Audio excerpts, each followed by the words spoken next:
Ustedes son la luz del mundo. Una ciudad asentada sobre un monte no se puede esconder.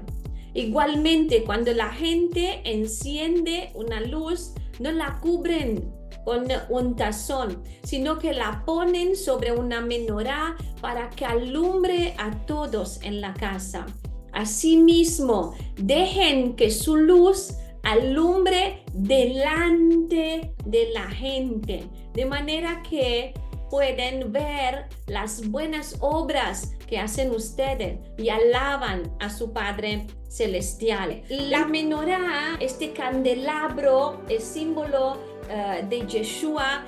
Vemos como cada luz que está ahí dentro de la menorá somos nosotros, que tenemos que alumbrar, como dice aquí, hacia adelante, delante de la gente, que podamos dar esta luz y que podamos ser luz uno para el otro y encendernos uno a otro. Mi luz puede encender a otro y tu luz puede encender a otro.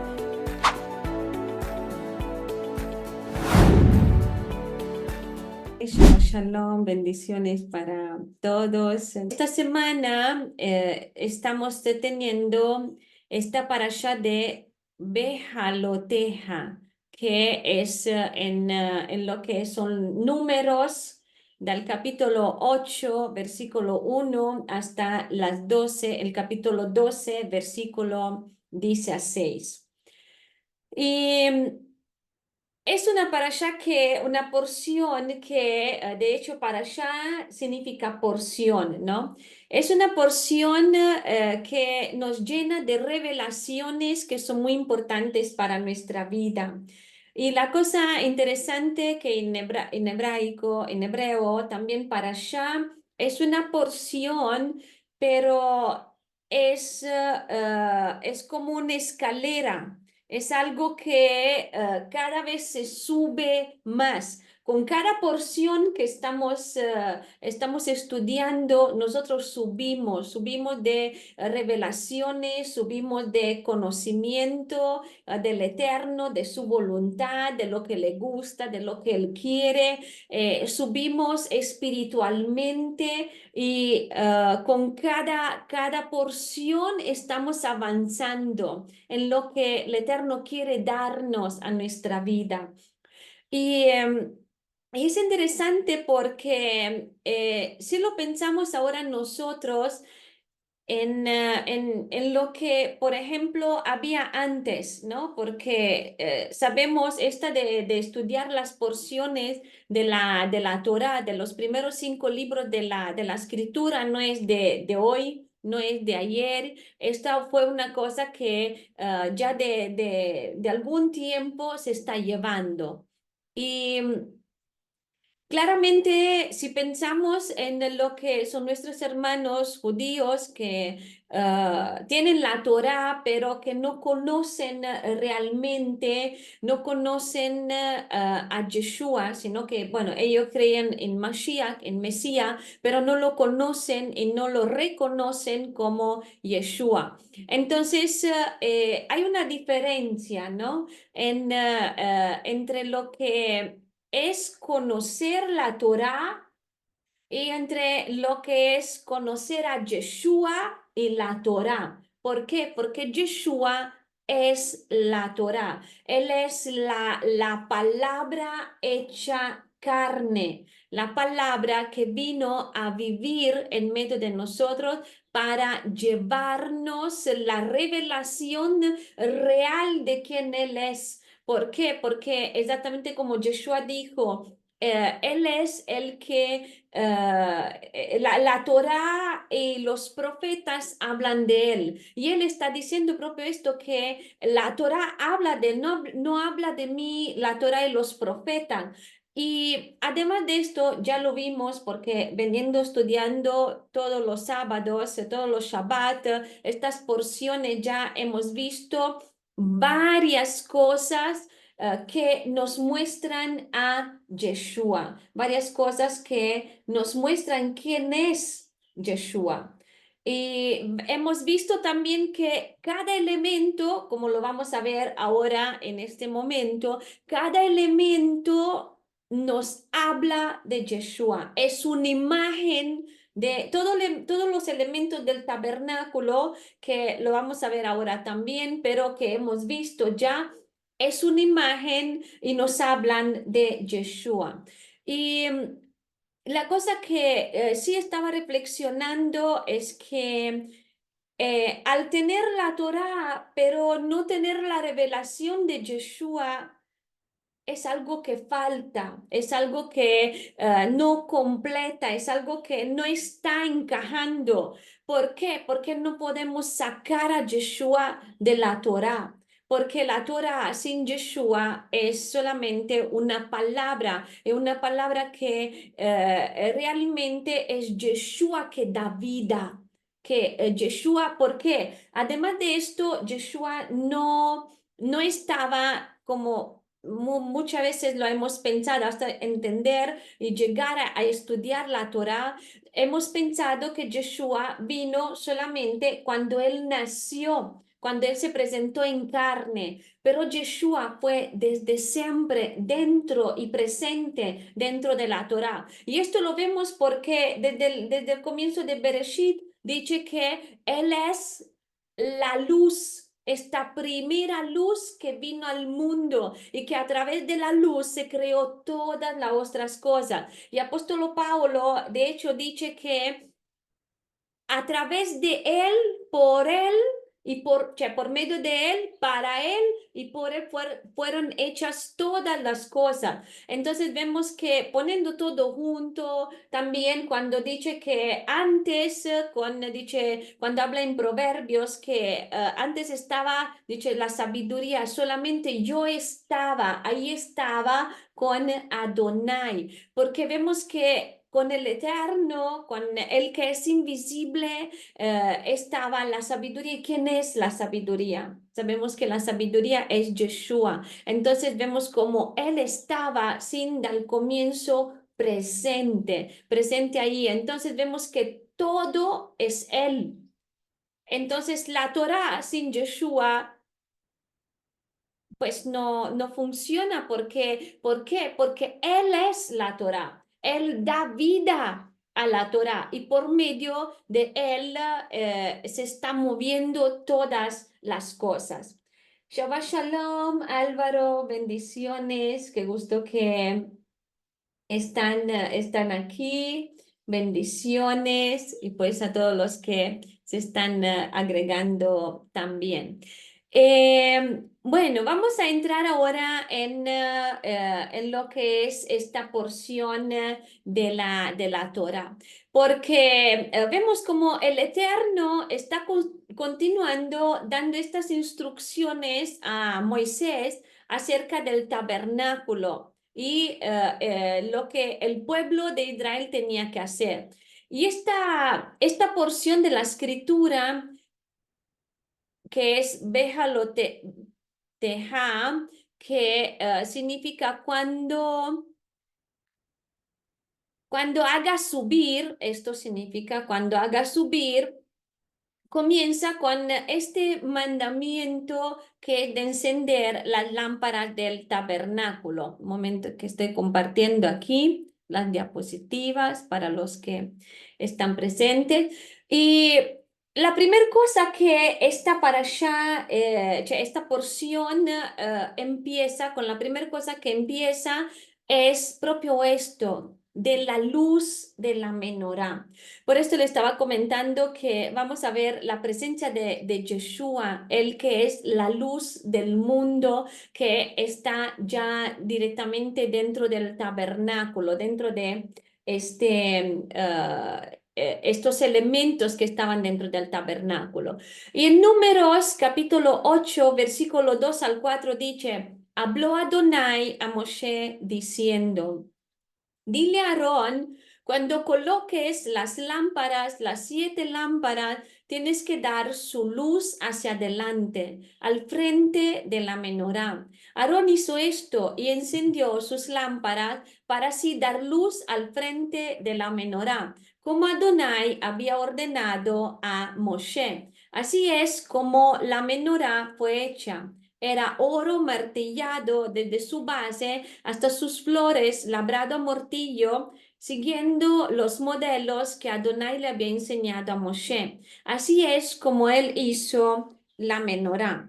Entonces vemos cómo empieza ya directamente hablando sobre lo que es esta luz de la menorá, cómo tenía que ser hecha y cómo tenía que funcionar. Y es interesante todo esto, ¿por qué? Porque detrás de todos los pequeños detalles que nosotros podemos pensar, imaginar, vemos cómo existe una enseñanza, una gran enseñanza que el Eterno nos está dando. ¿Por qué? Porque el Eterno, ¿qué hace? Ordena a Moshe encender la menorá con estas 7 lámparas que alumbraban hacia adelante. ¿Y qué significa todo esto? ¿Qué puede significar todo esto? Si nosotros vamos a Mateo capítulo 5, versículo 14 al 16, dice, ustedes son la luz del mundo. Una ciudad asentada sobre un monte no se puede esconder. Igualmente, cuando la gente enciende una luz, no la cubren con un tazón, sino que la ponen sobre una menorá para que alumbre a todos en la casa. Asimismo, dejen que su luz alumbre delante de la gente, de manera que pueden ver las buenas obras que hacen ustedes y alaban a su Padre Celestial. Vemos como exactamente como dice aquí, tienen que dar su luz hacia delante, al frente de la menorá. Y sabiendo que la menorá es Yeshua, es símbolo de Yeshua, este candelabro es símbolo de Yeshua, vemos como cada luz, aquí, bueno, tenemos 7 luces porque el número 7 también tiene su significado y hay algo ahí detrás de todo esto. Pero quiero que veamos primeramente esta parte de que cada luz que está ahí dentro de la menorá somos nosotros, que tenemos que alumbrar, como dice aquí, hacia adelante, delante de la gente, que podamos dar esta luz y que podamos ser luz uno para el otro y encendernos uno a otro. ¿Por qué? Porque estas luces puedan ser, o sea, mi luz puede encender a otro y tu luz puede encender a otro, porque claramente no podemos llegar cada uno en el lugar, yo no puedo llegar en el lugar que usted está, y usted no puede llegar tal vez donde yo estoy, y que cada uno de nosotros podamos alumbrar en el lugar donde estamos. Somos llamados a ser luz. Y en Juan, vemos también en Juan 8:12, como le estaba diciendo, ¿no? Que la menorá es símbolo del Mesías, es símbolo de Yeshua. Otra vez Yeshua les habló diciendo, yo soy la luz del mundo. El que me sigue no andará en tiniebla, sino que tendrá la luz de la vida. Y esta menorá debía ser de oro puro. Cuando fue el momento que hablamos sobre todos estos elementos, vimos esta parte que es uno de los elementos que fue hecho labrado a mano y fue de una pieza sola, ¿no? Y este oro era todo oro, o sea, era uno de los elementos que fue hecho todo de oro. ¿Por qué? Porque es símbolo de la divinidad, que es esta naturaleza de Yeshua, esta naturaleza sin pecado de Yeshua, como dice en 2 Corintios capítulo 5, versículo 21. Pero también significa, es este símbolo porque dice labrado a mano. Cioè, este símbolo de que él tenía que ser, Yeshua, labrado, él tenía que ser golpeado, él tenía que sufrir, ¿no? Todo lo que él sufrió. Y el oro que era labrado a martillo, como este símbolo de la naturaleza sin pecado, vemos cómo tenía que ser tratado violentamente por los hombres. Por esto, lo que Moisés, ahí en este momento, con los que estaban trabajando, con los que estaban haciendo lo que tenían que hacer, tenían que actuar y hacer exactamente como el Eterno le estaba comandando, le estaba diciendo. ¿Por qué? Porque había algo más detrás de todo esto. Eh, Esattamente come dice in Mateo 27, dal 17 al 22, dice Yeshua les dijo, el Hijo del Hombre será entregado en manos de hombres y le matarán, mas al tercer día resucitará. Vemos como esto es lo que él tenía que pasar, él tenía que sufrir. Por esto hay este símbolo de la menorá labrado a mano. Y hay una cosa que está aquí en lo que es la Torah Emet, una nota sobre el candelabro, eh, que dice que es interesante como verlo dal punto de vista, por ejemplo, de lo que es el tabernáculo terrenal, que sabemos que hay un tabernáculo celestial, un tabernáculo terrenal, pero también que es este tabernáculo que nosotros somos hoy como hoy. Por esto es importante que nosotros hagamos esto, que entendamos que este tabernáculo que hoy como hoy somos, tiene que ser iluminado de este candelabro, que esta luz, la luz de Yeshua, alumbre en nosotros.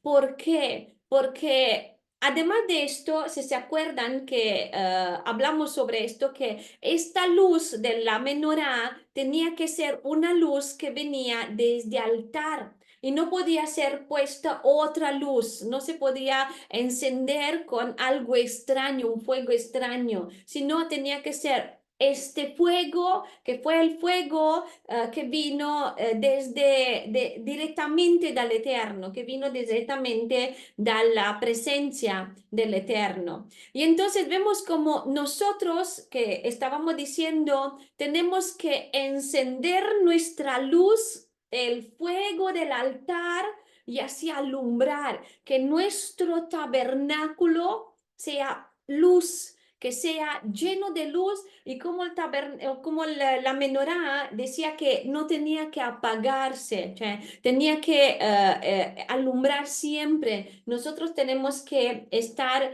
siempre, como dice, el fuego del altar no tenía que apagarse y tenía que encender esta luz de la menorá. Así el fuego del altar que está dentro de nosotros, de la presencia del Eterno, que no tenga que apagarse, para que la luz alumbre, para que podamos encender siempre esta luz y que pueda alumbrar.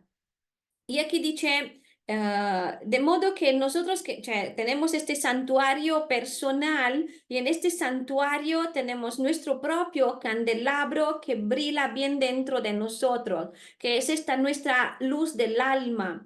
Y dice a cual tenemos que alimentar y mantener encendida.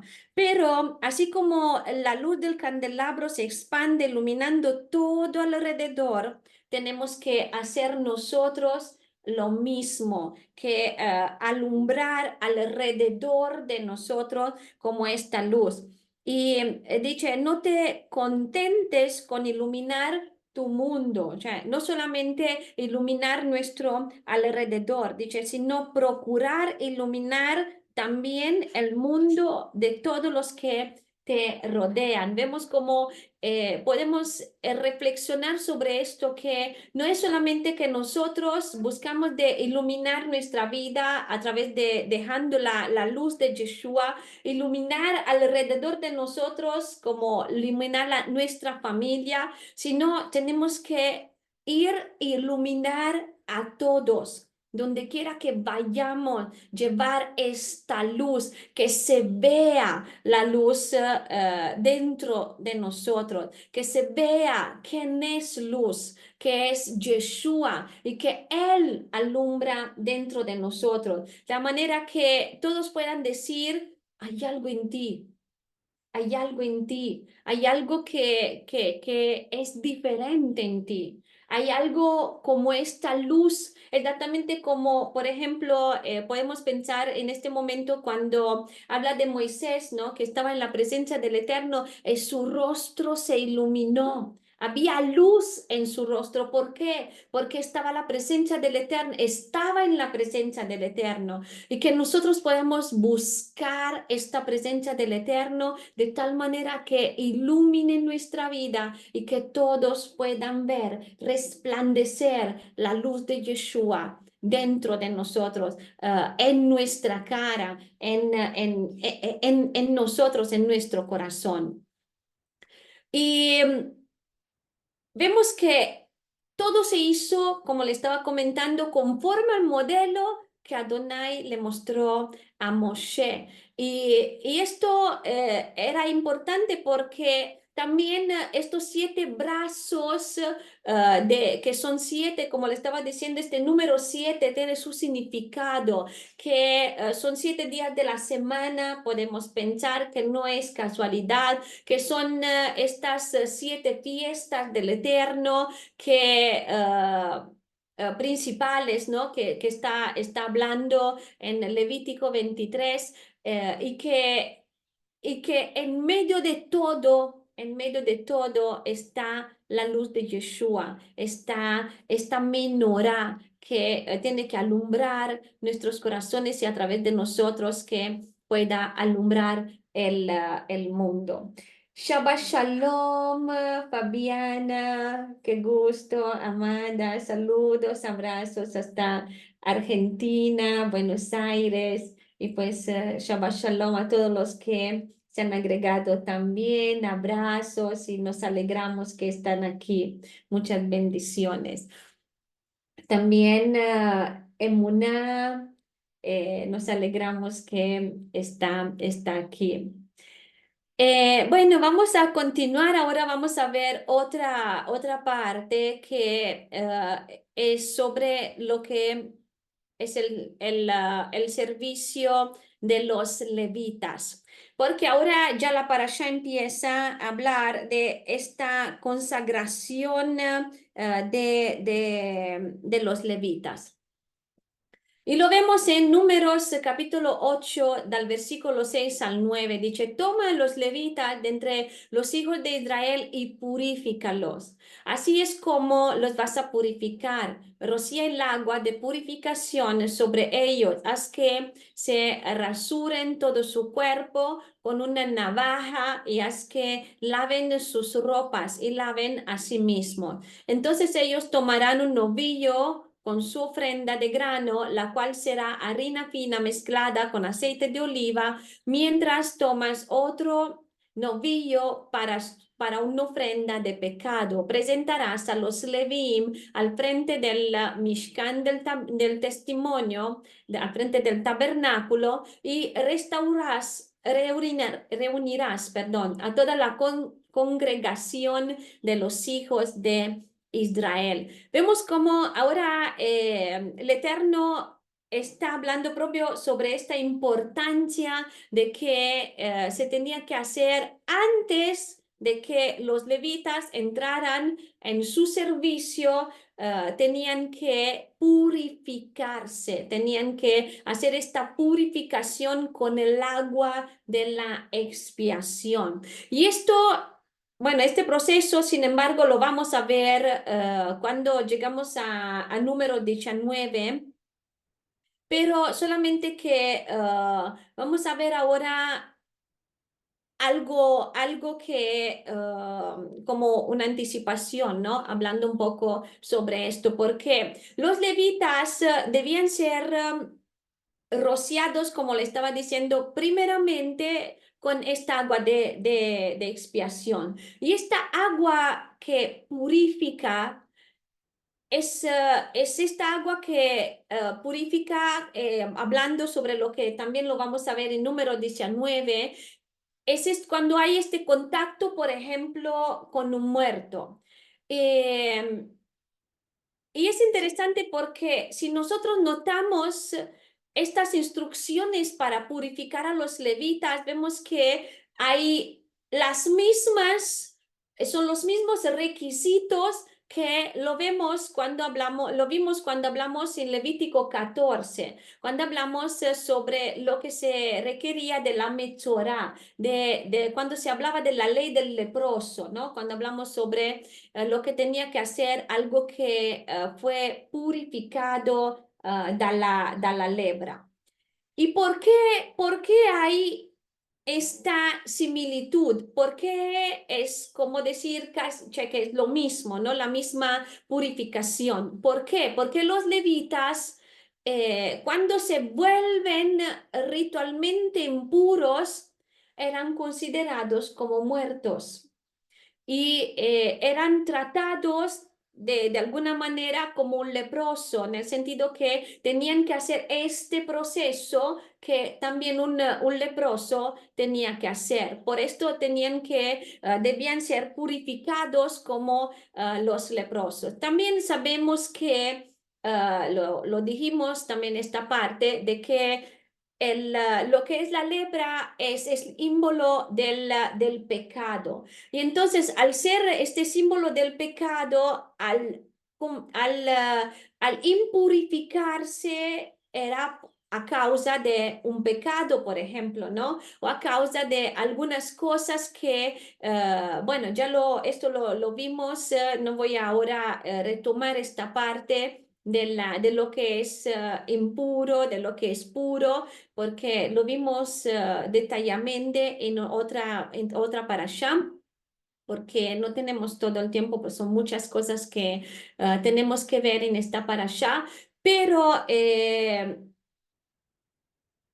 línea general, ser impuro era tornarse a no ser apto para algo. En ese momento, por ejemplo, al tocar un muerto, ellos no eran aptos para hacer algo más. Tenían que purificarse, tenían que tener este tiempo de purificación y esta impureza es una separación. Y lo dijimos en este momento cuando hablamos sobre esto, que es exactamente como la muerte, cuando el cuerpo se queda sin vida. ¿Por qué? Porque el espíritu, el alma se va. El alma se va.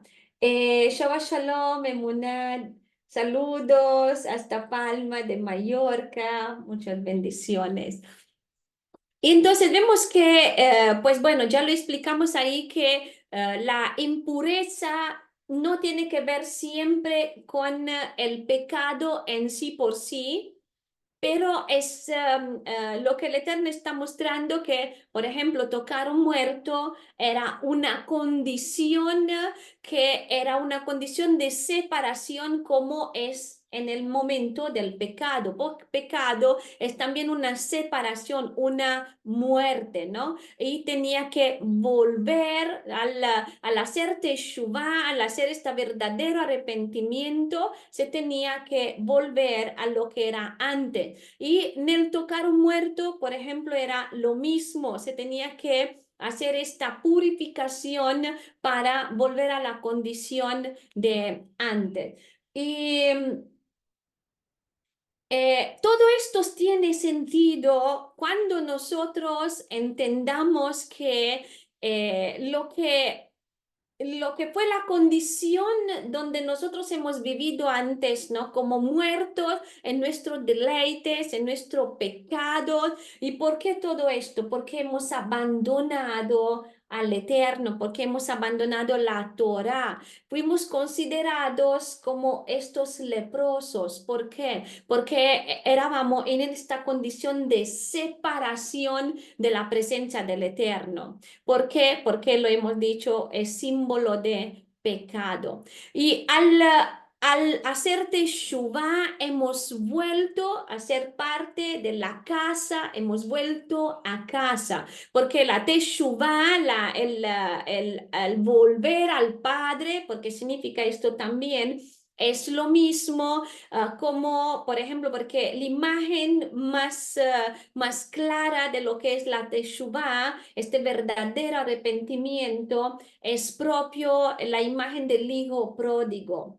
Que vuelve, el hijo pródigo que vuelve a casa del padre. ¿Y nosotros qué hemos hecho? Hemos vuelto a casa, hemos vuelto a ser parte del pueblo, gracias a Yeshua, gracias a él como sumo sacerdote, como el que cumplió lo que tenía que ser hecho para nosotros. ¿Por qué? Porque murió por nosotros, porque cumplió este sacrificio por cada uno de nosotros.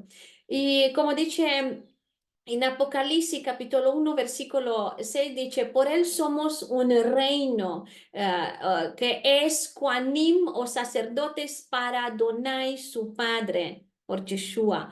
A él sea la gloria y el dominio por siempre, para siempre. Amén.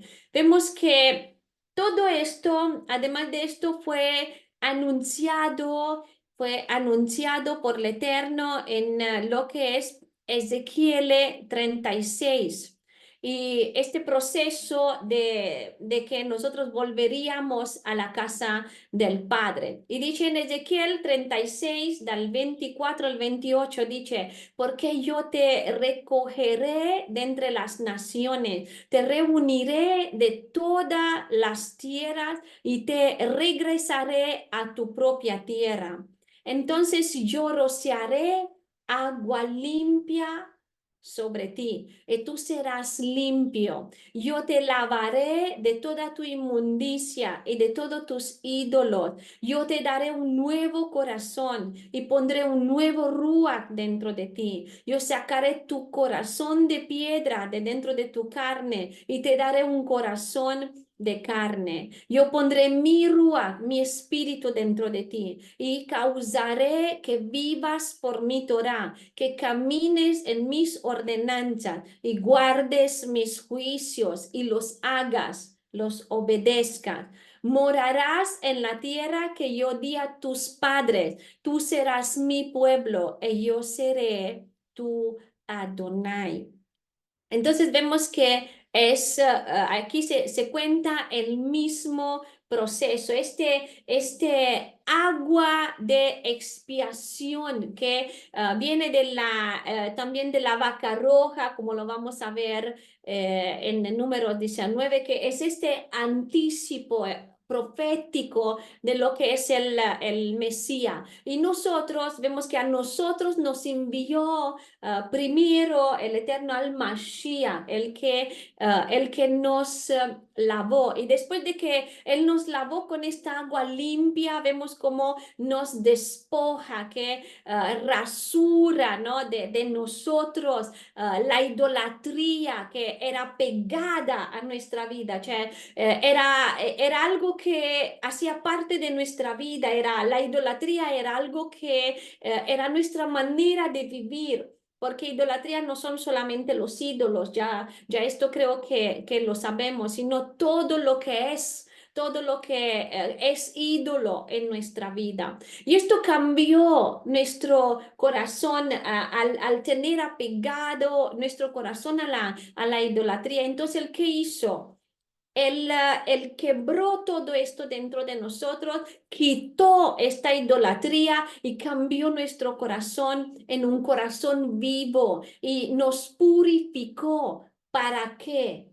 Para poder ser libres ahora de servir al Eterno. Libres porque quitó el pecado de nosotros que nos tenía atados, pero libres también para poder estar en la presencia del Eterno y servirlo. ¿Por qué? Porque sin la purificación, sin ser libres de estas ataduras y sin la purificación suya, de su sangre, no podemos estar en la presencia del Eterno y servirlo a Él. Y también después Él nos ha dado esta promesa final que vamos a tener su tierra, vamos a entrar en la tierra prometida.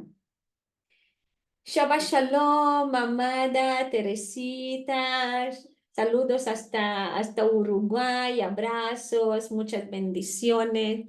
Qué gusto que están aquí. Johanan también, muchas bendiciones. Y pues vemos cómo el Eterno nos está mostrando que es necesario este proceso, porque muchas veces al no entender estas partes, muchas veces saltamos las cosas, como que queremos, pues, no sé, entrar en la presencia del Eterno, pero no tenemos presente delante de nosotros que así como había esta purificación, también además de esto, para entrar en el tabernáculo, si se acuerdan, había esta pileta antes de la entrada del tabernáculo y cada vez que se entraba dentro del tabernáculo tenía que hacerse esta purificación, se tenían que lavar las manos y los pies. Ahí delante del tabernáculo antes de entrar, y además de esto esta pileta era hecha con los espejos de las mujeres, dice. ¿Y por qué esto? Para que ellos se puedan reflejar en estos espejos y dentro del agua y poder ver cómo están. Y esto es algo que pues nos enseña también a nosotros que necesitamos esta purificación, necesitamos purificarnos antes de entrar en la presencia del Eterno. De hecho, la tefilá, lo que es la tefilá, que viene traducido como oración o plegaria, pero la tefilá es esto, parte de la tefilá es el palal, el juzgarnos, el ver cómo estamos delante de Él y después entrar en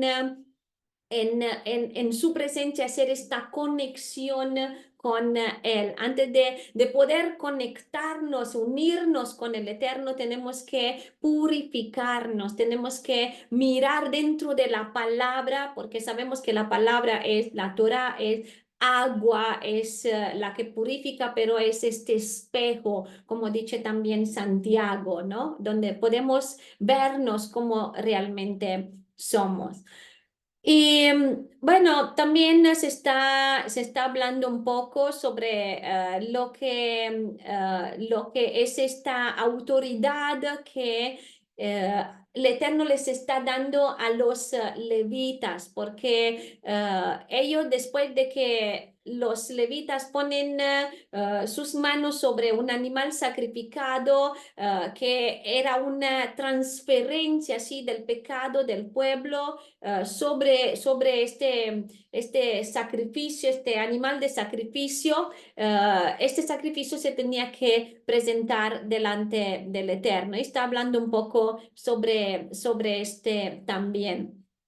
Por esto quiero que veamos un momento esta parte, porque cuando también Moisés, ¿no? Moshe pasó su autoridad a Josué, ¿qué hizo? Hizo el mismo ritual, hizo la misma cosa. Y dice que en Números 27, 18, dice, Adonai dijo a Moshe, toma a Josué, hijo de Nun, varón en el cual hay espíritu, y pondrás tu mano sobre él.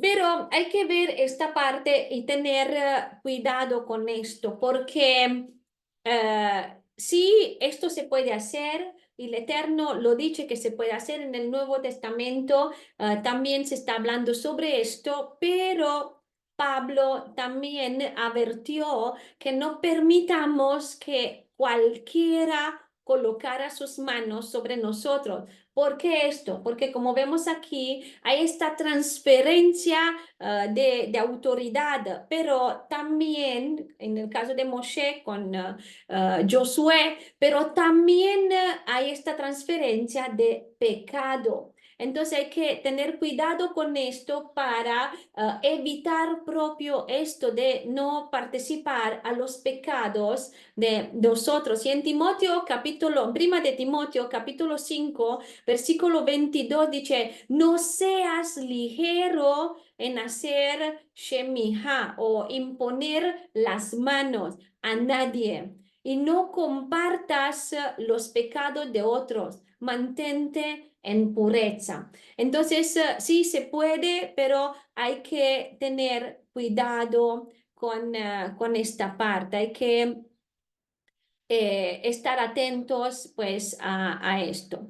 Y ahora vamos a ver un poco sobre lo que es la preparación de los levitas, que lo encontramos en capítulo 8, del versículo 23 al 26. Dice, y habló Adonai a Moshe diciendo, aquí están las instrucciones referentes a los Levim. Cuando ellos alcancen la edad de 25 años, comenzarán a hacer sus deberes sirviendo en el Mishkan del Testimonio. Y cuando alcancen la edad de 50, ellos cesarán de hacer estos trabajos y no servirán más. Asistirán a sus hermanos que están cumpliendo con sus deberes en el Mishkan del Testimonio, pero ellos mismos no harán ningún trabajo. Esto es lo que harás con los Leviim referente a sus deberes. Ya en la parashá pasada hemos hablado un poco sobre esto porque hemos dicho que ellos comenzaban el servicio en el santuario a los 30 años. Pero aquí la Torá dice que desde 25 años serían ya parte del ministerio. Pero ¿cuál es la diferencia en todo esto? Hay una razón por la cual el Eterno está hablando sobre esto. ¿Por qué? Porque los levitas tenían que invertir estos 5 años aprendiendo todo lo que concierne al servicio del Eterno y aprendiendo la Torá, aprendiendo las instrucciones. Y esto es una gran enseñanza para nosotros y es importante que lo tengamos en cuenta, ¿no? Hoy como hoy, porque como vemos en Santiago capítulo 3 versículo 1 dice, no muchos de ustedes se deben hacer maestros, mis hermanos, puesto que saben que nosotros seremos juzgados más severamente. Y en otra versión dice, no muchos de vosotros deberían convertiros en maestros, mis hermanos, porque sabéis que seremos juzgados con más dureza. Este es un Nuevo Testamento judío. Eh, Esto es importante porque claramente lo que se está diciendo aquí, hay una preparación, porque para entrar en un ministerio que el Eterno ha preparado para alguien, vemos que el Eterno hace una preparación. Y por esto a veces nosotros no entendemos lo que muchas veces pasa en nuestra vida, ¿no? Se lo vemos de este punto de vista también, porque hay una preparación que no es solamente una preparación de conocimiento, que esto también es necesario cuando se tiene que hacer lo que el Eterno nos ha preparado para nosotros, no entrar en este llamado que tenemos, que puede ser de una manera, de una forma u otra. Pero vemos que muchas veces el Eterno y casi siempre cuando tenemos que entrar en nuestro propósito, el Eterno nos está preparando para este propósito. Y muchas veces no entendemos lo que el Eterno está haciendo y eh, Yo creo que cada uno si nos analizamos y en el sentido de miramos todo lo que hemos pasado, todo lo que hemos vivido, y si lo vemos hoy como hoy, entendemos que el Eterno ha hecho una preparación para poder hacer a través de nosotros lo que está haciendo hoy como hoy. Y estaba pensando estos días, porque estaba reflexionando y pensando en la vida de Esther, que lo que se está comentando y se está diciendo de Esther, vemos que también hay una preparación para ella, hay una preparación de vida, ¿no? No solamente esta preparación que ella tuvo como un año para convertirse en reina, sino hay una preparación de vida, hay una preparación porque cuando ella estuvo pequeña, perdió sus padres, se quedó huérfana, ha tenido que vivir con Mardoqueo, ¿no? Que era su tío. Y hay algunos comentarios, hay algunos escritos que comentan que no sabemos cómo fue, pero se está comentando esto, ¿no? Que ella se tenía que convertir también como esposa de Mardoqueo. Pero hay otros escritos, otros comentarios que se está diciendo que, sin embargo, antes de ser llevada al palacio, ella estaba comprometida con alguien, tenía que casarse. Y bueno, hay algunos que dicen que también esta persona con cual estaba comprometida se murió. Entonces, vemos que hay una preparación y esta separación también de Mardoqueo, del único pariente que ella tenía para ser llevada al palacio y todo este año que tenía que prepararse, vemos que para convertirse en lo que fue un día como reina, ha habido una preparación.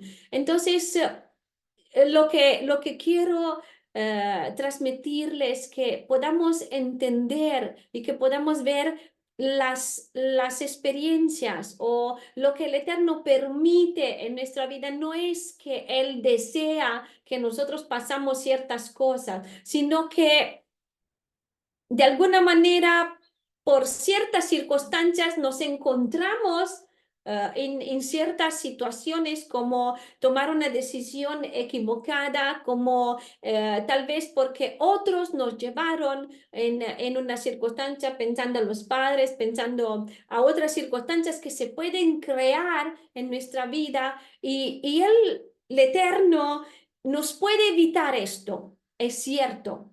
Pero en algunos momentos y algunas circunstancias, el Eterno no nos evita todo esto, sino lo permite, lo deja pasar en nuestra vida. ¿Por qué? Porque hay una preparación para lo que Él quiere hacer en nuestra vida, porque Él nos quiere mostrar algunas cosas que, como por ejemplo, lo que nos quiere mostrar lo que Él es, quién Él es, porque muchas veces durante las pruebas, las dificultades, ahí entendemos y lo vemos quién Él es y podemos experimentarlo de una manera diferente. Y pues ahora vamos a ver, continuando con lo que es la parashá, continuamos con lo que es el segundo Pesa, la preparación la celebración del segundo Pesa. Y dice, y habló Adonai a Moshe en el desierto Sinaí, en el capítulo 9, versículo 9 al 12. Sí, así es, amado Álvaro. El proceso es necesario para nuestra vida. Y esto era una de las cosas que creo que es importante que tomamos y que veamos estos procesos como algo que es necesario, que el Eterno lo está permitiendo para convertirnos en lo que somos hoy, ¿no? Y no vivir, por esto lo estaba comentando, porque para no vivir y siempre pensar por qué pasó esto y por qué esto como un dolor en nuestro corazón, sino que podamos superar, que podamos perdonar a nosotros mismos si es necesario, perdonar a los que tal vez de alguna manera nos hicieron daño y el Eterno lo permitió, o crearon ciertas circunstancias y el Eterno lo permitió. Perdonar es soltar y entender que todo hace parte, este pasado hace parte de nosotros para convertirnos en lo que hoy somos, para convertirnos en lo que el Eterno quiere hacer de cada uno de nosotros. Y pues bueno, vamos a ver esta celebración del segundo Pesa, que es en números 9, del 9 al 12. Y dice, Adonai habló a Moshe en el desierto Sinaí, en el primer mes del segundo año, después que ellos habían salido de la tierra de Mitraim. Deja que los hijos de Israel observan el Pesa en su tiempo designado. Y empieza a hablar sobre lo que se tiene que hacer y cuándo se tiene que celebrar este Pesach. Pero vemos que se presenta una circunstancia aquí en este momento que algunos en ese momento no estaban puros porque habían tocado, dice, un muerto. Entonces no estaban preparados, tenían que hacer la purificación y después hacer el Pesach. Y están pidiendo una segunda oportunidad.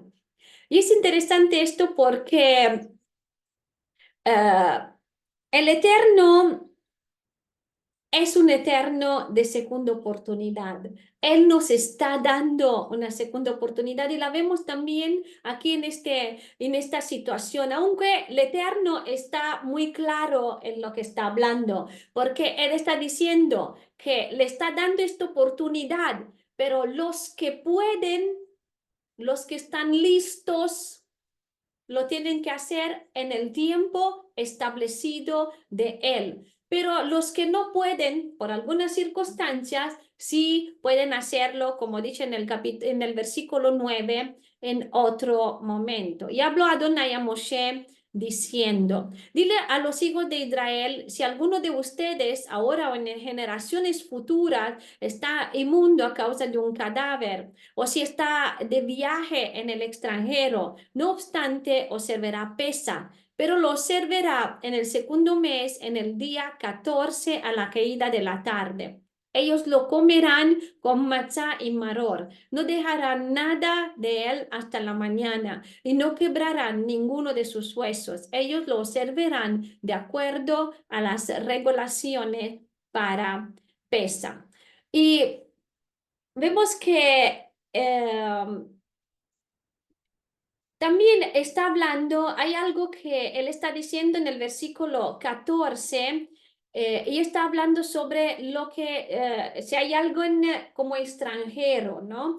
Entre pueblo, dice en el versículo 14, si un proselito se está quedando con ustedes y quiere observar Pesach para Adonai, él lo hará de acuerdo a las regulaciones y reglas de Pesach. Ustedes tendrán la misma ley para el proselito como para el ciudadano de la tierra. Vemos que cumplir lo que es la Torá, no hay diferencia, o sea, es una misma Torá, una misma instrucción, sea para el que es natural, nacido de Israel, sea para el que es extranjero o los que fuimos gentiles, pero que nos añadimos al pueblo porque nos convertimos en ser ciudadanos, como dice apóstol Pablo, a través de la sangre de Yeshua, del sacrificio de Yeshua. Es la misma, hay una misma Torah que sea para el natural de Israel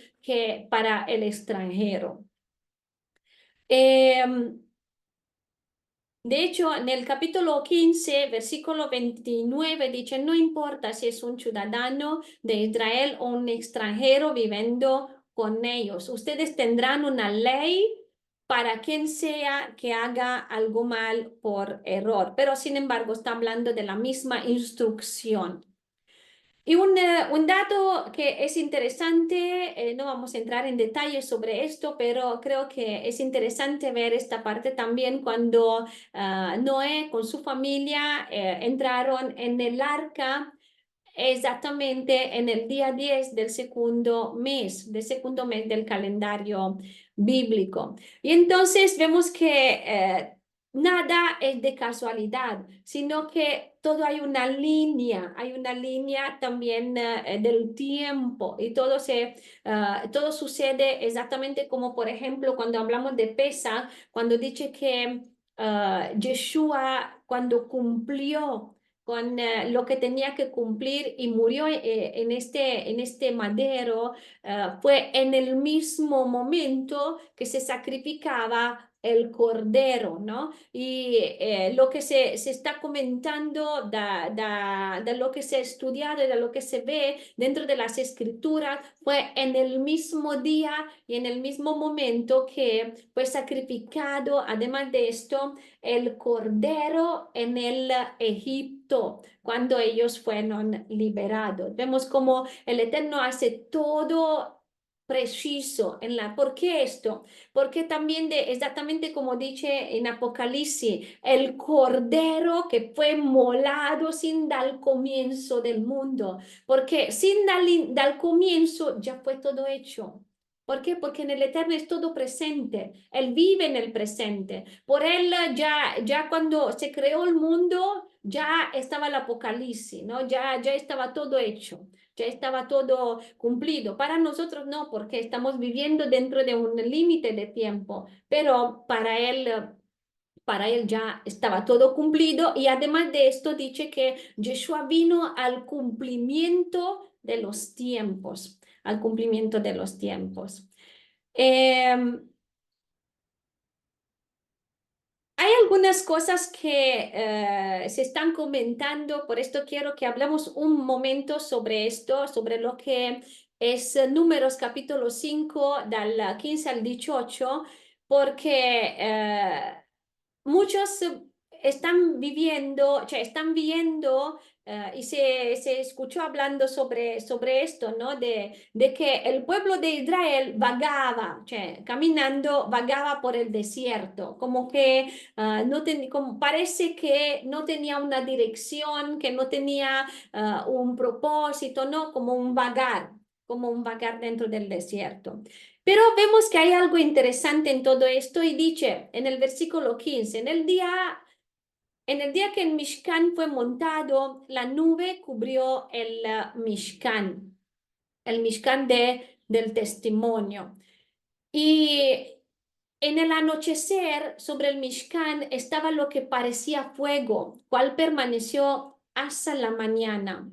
Así que la nube siempre lo cubría y lucía como fuego de noche. Cuando fuera que la nube era levantada de encima de la tienda, los hijos de Israel continuaban sus viajes. Ellos acampaban cuando la nube se detenía. A la orden de Adonai, los hijos de Israel viajaban y a la orden de Adonai, ellos acampaban. Y por el tiempo que la nube se quedara sobre el Mishkan, ellos se quedaban en el campamento. Vemos como la Torá nos dice otra cosa que es muy diferente, ¿no? De lo que habíamos podido pensar, que había la nube y había la columna del fuego que dirigía la ruta y que lo hacían en el momento que el Eterno lo estaba diciendo, no de casualidad y no como ellos pensaban, sino era todo organizado. El Eterno estaba en control de todo esto. Y hay una cosa interesante que lo podemos ver si vamos a lo que es el Targum, que es la versión aramea, ¿no? de la Torá. Y ahí dice que era la Mimra, y Mimra significa palabra, la palabra del Eterno, y dentro de lo que es el Targum se entiende, cuando se habla de Memra, se entiende que es Yud-Heh Vav-Heh, que es la imagen de Adonai, que es Yud-Heh Vav-Heh, que sabemos que es Yeshua. Y entonces dice que era la Memra, la palabra del Eterno que dirigía el pueblo. Vemos cómo no es que ellos vagaban así sin tener una dirección dada por el Eterno. Y vemos que el Eterno, a través de todo esto podemos ver esto también, que Él está con su pueblo. Exactamente como dice el Salmo 121, Él no duerme y ni sonequia, cioè él no se adormece ni duerme. ¿Por qué? Porque lo vemos que de día estaba, de noche estaba, y de noche estaba con esta columna de fuego, porque sabemos también que en el desierto hay mucho frío, ¿no? En la noche para dar calor. Ahí estaba su presencia, ahí estaba su palabra, ahí estaba su instrucción. Y como dice Primera de Juan, capítulo 2, versículo 6, dice, el que dice que permanece en Adonai, debe andar, o en Yeshua, como él anduvo. Y vemos que Yeshua como anduvo.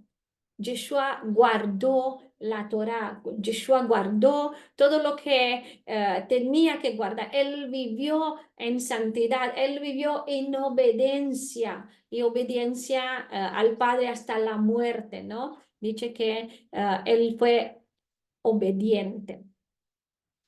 Por esto hay que confiar en el Eterno porque Él está siempre con nosotros. Él está ahí cuando nosotros estamos con Él. Y vemos que en este momento el pueblo estaba en obediencia, estaba haciendo lo que tenía que hacer, lo que el Eterno quería. Y por esto la presencia del Eterno estaba con ellos. Porque cuando nosotros estamos en obediencia, la presencia del Eterno está con nosotros. La presencia del Eterno nos está guiando, camina delante de nosotros. Por esto, la cosa que es importante es buscar su presencia, que su presencia se quede con nosotros, se queda en medio de nosotros. ¿Y cómo se queda? Al obedecer, al hacer lo que a Él le gusta y lo que Él quiere de cada uno de nosotros. Y también esto, ¿por qué? Porque la obediencia a su palabra es un beneficio para nosotros. Y la obediencia a su palabra es la expresión de amor hacia Él, porque Él está diciendo, Yeshua mismo dice, quien me ama, guarda mis mandamientos. Y vemos que el cumplir los mandamientos, pues es esta muestra del amor, el amor hacia Él y el amor hacia con cada uno de nosotros. ¿Por qué? Porque los mandamientos, ¿qué son realmente? Los mandamientos son exactamente esto, la muestra de amor. ¿Por qué? Porque si nosotros vamos estudiando y leyendo y viendo todos los mandamientos que hay, que hoy como hoy tenemos que cumplir, ya sabemos que no tenemos que cumplirlos todos, que ya Yeshua los cumplió algunos dentro de él mismo, pero los mandamientos son esto, la expresión de amor, porque es la expresión de cuidado y el cuidado significa amor. Es la expresión de protección para nuestro hermano, por ejemplo, y al Eterno para nosotros, porque la protección es la muestra del amor, porque muchas veces en nuestra mentalidad pensamos esto, ¿no? Que el amor es un sentimiento, pero el amor no es un sentimiento, una sensación. Claramente que dentro del amor hay el sentimiento también, y el Eterno nos permite de sentir algo, ¿no? Cuando amamos a alguien, pero no es esto, no es una sensación que viene y va, o un sentimiento que viene y va, sino es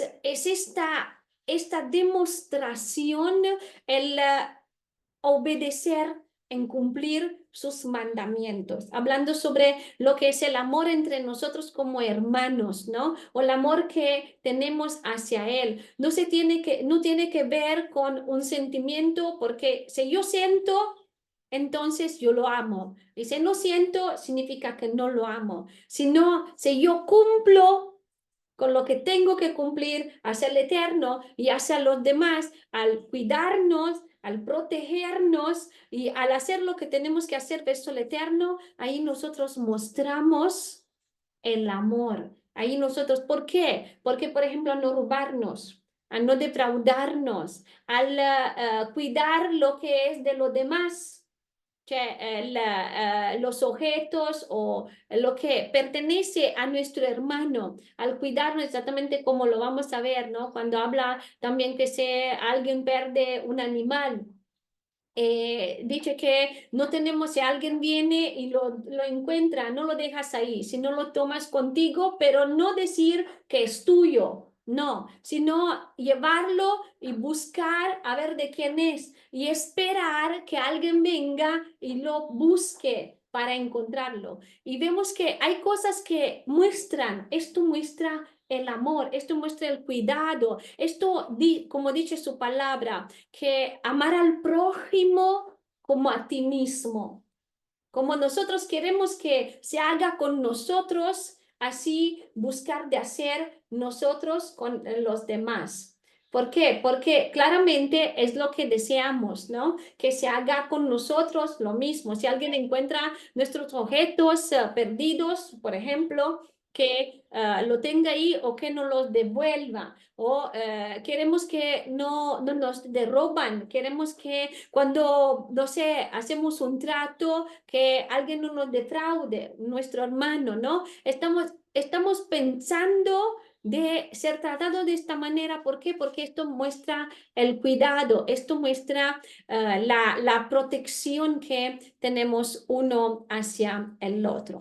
Y ahora vamos a ver lo que es esta parte de estas dos trompetas de plata que dice Adonai de hacer, dice en el capítulo 10, del 1 al 3, dice, haz dos trompetas, hazlas de plata martillada, úsalas para llamar a la asamblea y para sonar el llamado para mover el campamento. Cuando sean sonadas, la congregación completa se reunirá delante de ti a la entrada del Mishkan del testimonio. Bueno, aquí no hablamos, esos son trompetas y no hablamos de shofarot, ¿no? Que hay una diferencia. Y es interesante porque son de plata. Y ya hablamos sobre el plata, pero recordar un momento esta parte que es símbolo de redención. Y vemos como hay que no perder de vista que el Eterno nos está dando estas instrucciones de marcha para poder llegar a la tierra prometida. Y estas dos trompetas de platas que son este sonido de redención, vemos que fueron labradas a manos, que fueron trabajadas a manos para reunir los campamentos. ¿Y por qué dice... ¿Por qué nos habla de campamentos y por qué en plural y por qué habla de dos trompetas? Y esto es interesante porque es una cosa profética también esto. Y el Eterno no hace nada de casualidad. ¿Por qué es una cosa profética? ¿Por qué? Porque vemos que más adelante es lo que está pasando, ¿no? Que todo lo que es el pueblo de Israel se está dividiendo y se crean dos campamentos. Y esto lo encontramos ya proféticamente cuando nos recordamos de Jacob, cuando él dividió proféticamente en dos campamentos su familia. Y fue uno liderado por Lea y el otro por Raquel. Vemos que había este grupo también que estaba delante, que eran las siervas, que estaban sus hijos. ¿Y de qué nos estaba hablando propio esta parasha de Génesis 32, capítulo 32? De Israel, realmente, proféticamente, que era formado por lo que más adelante se formó como casa de Israel, y casa de Judá. Y casa de Israel con todos los gentiles que fueron injertados, como dice apóstol Pablo, en el olivo de Israel, santo de Israel. Entonces, esto quiere decir todo Israel. Y vemos que cada casa ya un llamado, ya su llamado, ya su sonido de redención. Entonces, dos trompetas, dos proféticamente hablando en este sentido para esto. Y en las escrituras, la casa de Israel que sería restaurada porque vemos, nos acordamos de la historia que la casa de Israel se pierde porque fue desterrada y se va dispersando, no vuelve más, ¿no?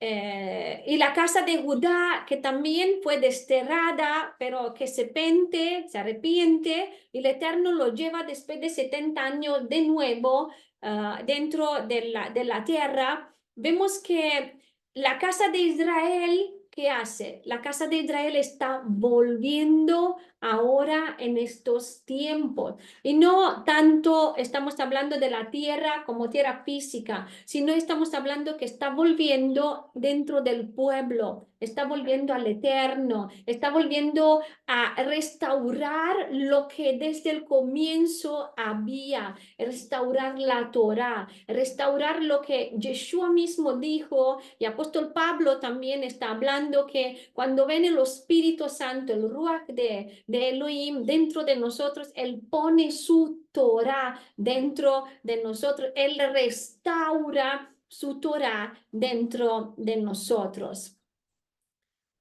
¿Por qué? Porque hemos escuchado, o la casa de Israel ha escuchado la voz de este voz de llamado que se ha hecho. Como dice en Juan 10, versículo 27, dice, mis ovejas oyen mi voz y las conozco y me siguen. Hemos oído la voz de Yeshua, hemos oído este sonido, como a veces decimos de shofar, ¿no? Este sonido de trompetas, este sonido de redención, y hemos vuelto a la casa del Padre, hemos vuelto al Padre.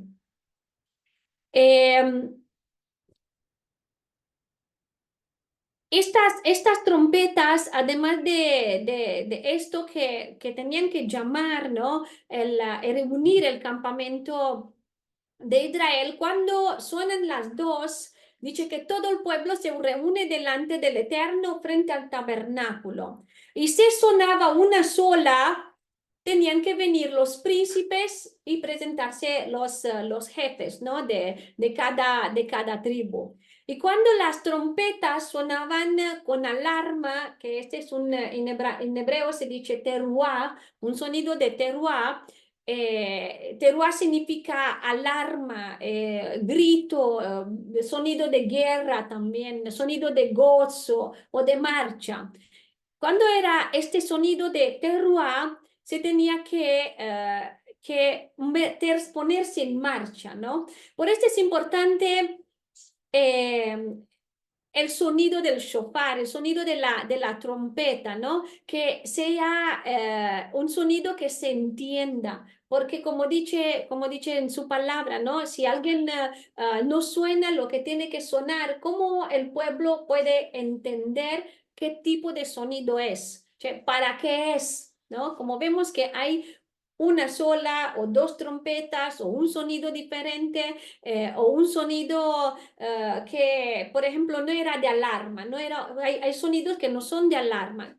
Cuando se suena que no es de alarma, es sonido breve y rápido, ¿no? Y esto, ¿qué significa? Que la congregación se reúne y a través de estos sonidos se entendía lo que se tenía que hacer en este momento.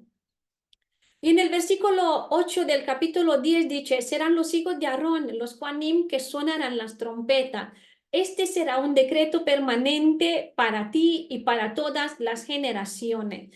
Y después el versículo 9 dice, Cuando vayan a la guerra en su tierra contra un adversario que los está oprimiendo, sonarán una alarma con las trompetas. Entonces ustedes serán recordados delante de Adonai y serán salvados de sus enemigos. Vemos que este sonido de alarma de las trompetas de plata que hace, atrae la presencia del Eterno en el campamento y se prepara, ¿no? Hay una preparación para la guerra, pero esta guerra es del Eterno, porque cuando el Eterno viene dentro del campamento es el mismo que lucha para su pueblo y contra sus enemigos. Y también dice, sonarán en el día de gozo, que en los Moadim, en las fiestas del Eterno. Dice el versículo 10, también en sus días de regocijo, en los tiempos designados y en Rosh Hodesh, sonarán las trompetas sobre sus ofrendas de ascensión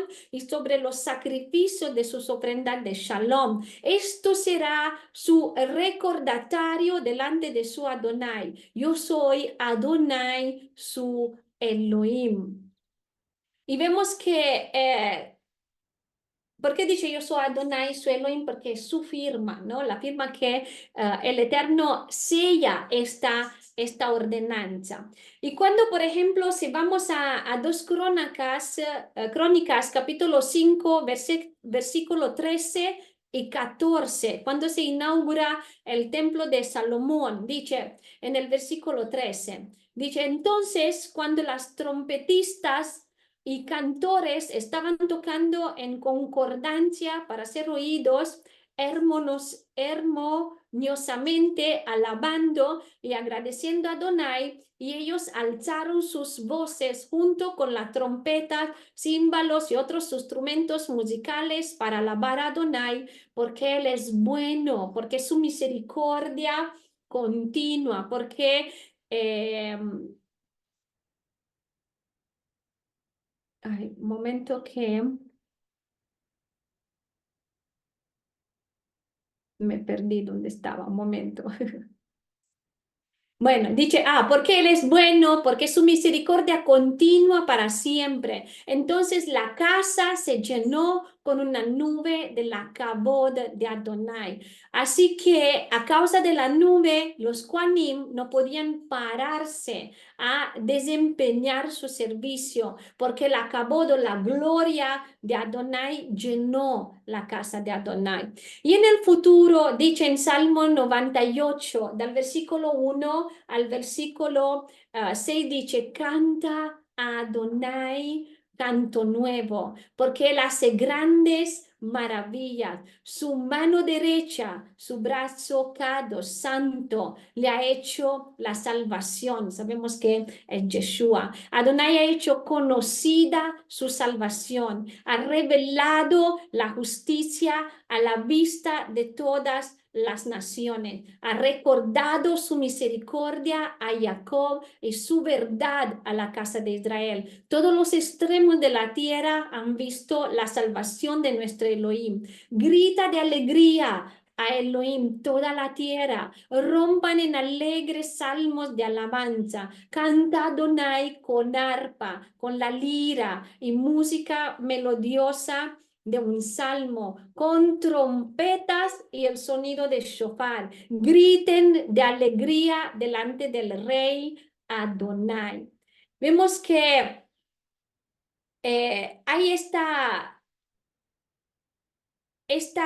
misión, ¿no? Que tiene, por ejemplo, el que tiene que tocar el shofar. Y pronto, como dice el Joel, en capítulo 2, del 1 al 2, vemos que va a ser esta alarme, ¿no? Como dice el profeta Joel, dice, suena el shofar en Sion, suena un alarme en mi monte Kadosh, que todos los que habiten en la tierra sean condenados, porque el día de Adonai está viniendo, está sobre nosotros, un día de oscuridad y tinieblas, un día de nubes y llovizna. La gran y poderosa horda se está esparciendo con oscuridad sobre las montañas. Nunca ha habido algo como este, y nunca lo habrá otra vez, ni aun después de los años de mucha generación.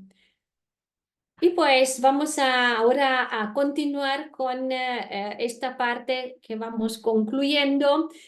Cuando en el capítulo 11, en los primeros versículos, vemos cómo nos está comentando lo que empezó el pueblo a hacer, a quejarse contra el Eterno. Dice que el pueblo comenzó a quejarse de su mala suerte a oídos de Adonai. Y cuando Adonai lo oyó, su ira se encendió. Así que fuego de Adonai se encendió contra ellos y consumió las orillas del campamento. Entonces el pueblo clamó a Moshe y Moshe oró a Adonai y el fuego se aplacó. El lugar fue llamado Taberá porque el fuego de Adonai se encendió contra ellos.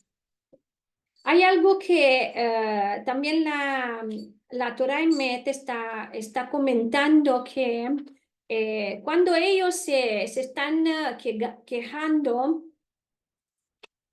dice en el versículo 10, en la Torah Emet dice, Adonai se enojó mucho y a Moshe también le pareció una actitud negativa. Y estaba meditando sobre esto porque lo que era la misión de Moshe era de intercesor, ¿no? Y hay una nota, porque hay una nota aquí que me hizo reflexionar, porque, porque dice, ¿por qué se enojó Moshe? ¿Y por qué a Moshe le pareció una actitud negativa? Porque él como intercesor, realmente, ¿qué tenía que hacer? Tenía que intervenir por el pueblo. Por eso dice que Moshe debió haber procurado justificación ante Adonai, justificar la rebeldía del pueblo en contra de él. Porque todo mérito que se esgrime de alguien tiene el poder de anular cualquier acusación o decreto divino contra esta persona. Y estaba reflexionando sobre esto porque creo que es algo que es bueno que pensamos. Sí, el pueblo estaba murmurando, sí, el pueblo estaba haciendo lo que no tenía que hacer, sí, el pueblo estaba en esta condición de que era justo, ¿no? Pero hay algo que está, sin embargo, relacionado un poco con lo que vamos a ver que vamos concluyendo con la Shonara, hablando un poco sobre lo que pasó a Miriam, a la hermana de Moshe, al haber murmurado contra Moshe. Y es interesante ver esta parte porque hay cosas que están dentro de lo que es la murmuración, dentro de lo que es la queja, dentro de lo que es esta parte que en hebreo se llama la shonara, ¿no? Porque cuando alguien está en una condición de esta manera, vemos cómo el Eterno nos está llamando a hacer esta intercesión, como también Moshe lo hizo, ¿no? De interceder que tenía que hacer en este momento, que pues lo hizo, pero después cuando vino el fuego, ¿no? Somos llamados a hacer esto, ¿por qué? Porque nosotros, como dice aquí, tenemos este poder de anular cualquier acusación o decreto divino contra esta persona, especialmente que somos sus hijos, ¿no? Y sabemos que su palabra está en nuestra boca. Nosotros tenemos esta autoridad que el Eterno nos está dando a interceder para poder anular todo lo que puede venir contra una persona, exactamente como hizo, por ejemplo, esta intercesión que hizo Abraham, ¿no? Abraham buscó de poder interceder. No es siempre dicho que el Eterno lo haga, no es siempre dicho porque si el Eterno considera como Sodoma y Gomorra que tenía que venir este decreto sobre ellos, sin embargo, aún intercedió, el decreto vino, pero sin embargo, Abraham hizo esta intervención. Y esto es lo que el Eterno nos está llamando a hacer, que seamos intercesores, que nos pongamos en la brecha y que intercedemos y que pongamos una buena palabra, ¿no? Buscar siempre de poder una buena palabra para los demás. Y vamos concluyendo con esta parte, porque sí es importante que veamos algunas cosas sobre lo que es este pecado de Miriam. ¿Por qué?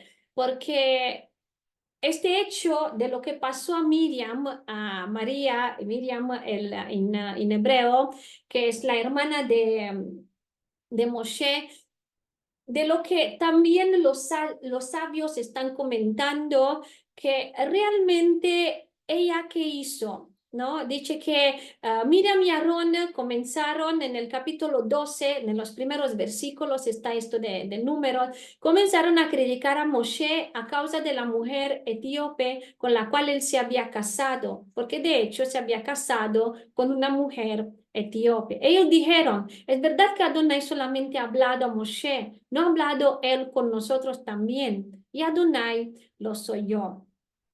Y hay algo interesante para que podamos entender un poco mejor todo este contexto. Y lo que la Torah también está diciendo, que realmente aquí, ¿cuál es el sentido de lo que está comentando? Es esto, dice que era una mujer hermosa. ¿Y por qué se sabe esto? Porque dice que era hermosa físicamente y espiritualmente la esposa de Moshe. Sin embargo, literalmente el versículo no expresa mujer hermosa, sino mujer cushita, que era originaria de Cush. Puede ser Etiopía, ¿no? Puede ser. Que es un euforismo de hermosa.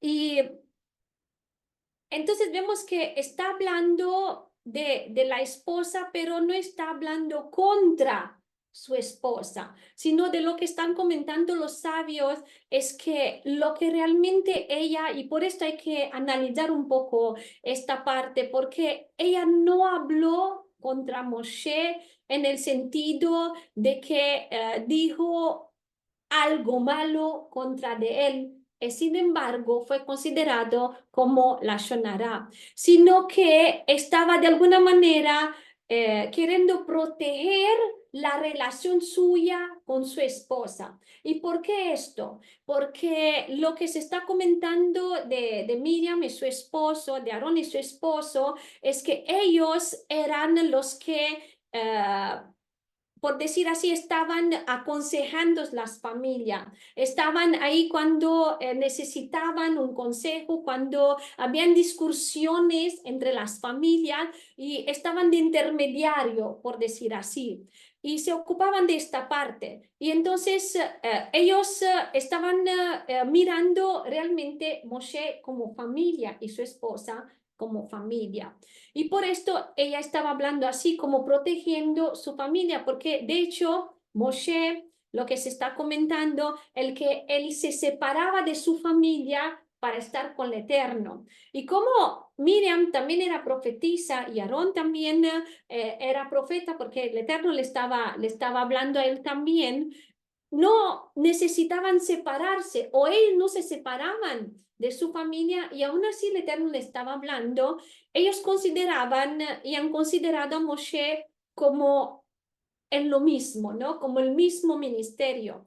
Y seguramente el Eterno vio algo también en su corazón para poder de esta manera hacerla pasar por esta prueba de lo que es la tzara, de lo que es la lepra. Pero también, ¿por qué? Porque vemos como el Eterno lo permitió esto. ¿Por qué? Porque la toma como lo hace un mandamiento esto, ¿no? Porque más adelante en Deuteronomio dice y habla propio sobre acuérdate del pecado de Miriam, de lo que le pasó a Miriam en ese momento. Y es interesante ver esta parte porque hay que tener presente, porque Miriam aquí, porque la Shonara está lo que es la murmuración, la queja también, es decir la verdad con un mal corazón o con intención mala, con una mala intención de hacer daño, ¿no? Pero en este caso ella no lo hizo de esta manera para hacerle daño, sino porque quería resolver una situación. El problema es que ella no habló directamente con Moshe y no lo dijo directamente a Moshe, sino lo habló en presencia de Aarón. Y la Lashon Hara tiene que ver también, de hecho, con el que escucha. Por esto tenemos que tener cuidado porque hacemos partícipe de esto al que nos escucha. Y el que escucha esto también tiene que tener cuidado de el que escucha la murmuración, la queja, lo que es la Lashon Hara en este sentido. ¿Por qué? Porque se hace partícipe. Y para que veamos que no se trata solamente de decir algo tan negativo, porque ella no es que odiaba a su hermano y no es que quería ir contra de él, no es que quería desobedecerlo, por ejemplo, sino que dijo hizo un argumento, ¿no? De todo esto, de hablar sobre todo esto, y el Eterno no lo vio bien. Y el Eterno vemos cómo de esta manera vino contra de ella. Pero claramente aquí también otra vez más Moshe interviene y a través de esta intervención vemos algo tan hermoso que hay una oración tan corta, ¿no? Que dice, por favor, Adonai, por favor, cúrala. Cioè, vemos una oración tan corta, pero con todo corazón y el Eterno lo escuchó. Aunque ella ha tenido que pasar este proceso porque dice que 7 días estuvo fuera del campamento y por esto también lo que es el pueblo, todo el campamento ha tenido que parar ahí y esperar a ella hasta que pasara este tiempo y después ponerse en marcha.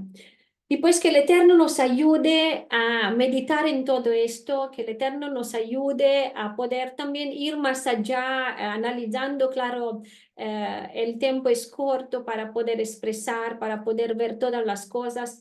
Y pues, amados, nos alegramos, los que están aquí en el TikTok también y presentes, que pues estuvieron con nosotros. Les recuerdo que todos los Shabbat, con favor del Eterno, cada vez que Él permite, estamos aquí en TikTok también. Nos reunimos en Zoom antes a las 10:30 hora Europa Central para poder tener este tiempo de oración, para buscar la presencia del Eterno, preparar nuestro corazón para poder después recibir su palabra. Y después, ahora que estamos terminando, también tenemos un tiempo para platicar. Cada uno puede compartir lo que el Eterno ya ha mostrado esta semana a través de esta porción de la Torá, también para conocernos. Y pues si gustan, si desean, escríbenos en los comentarios, si les ha sido de bendición también, escríbenos y si quieren, si gustan participar, pues están bienvenidos y nos alegraremos a conocer otros hermanos que están aquí en Europa, que podamos compartir juntos. Y pues bueno, amados, les bendigo, que el Eterno sea con ustedes. Le mandamos un abrazo fuerte, todos los que están aquí presentes también, saludos y que con favor del Eterno, si Él permite, nos vemos a la próxima. Shalom, shalom.